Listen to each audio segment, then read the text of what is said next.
আসসালামু আলাইকুম রহমতুল্লাহ। দেখেন, সব জায়গায় ব্যতিক্রম কিছু থাকে।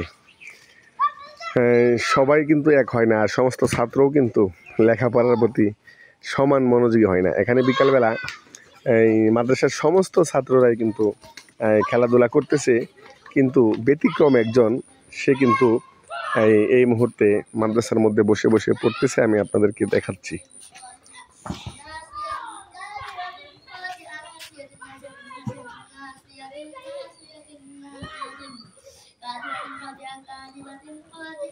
তো আপনারা দেখলেন, আমি কিন্তু ওকে বলি নাই যে তুমি পড়াশোনা করো।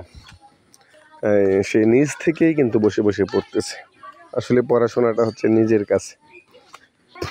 তো আপনারা তার জন্য দোয়া করবেন, আল্লাহ তাআলা যেন তাকে দিনের জন্য কবুল করে, পাশাপাশি সকলকেই যেন কবুল করে, এবং সে যেই মেহনত করতেছে সেই মেহনতটা যেন তার জন্য নাজাতের উসিলা হয়। আসসালামু আলাইকুম রহমতুল্লাহি ওয়া বারাকাতুহু।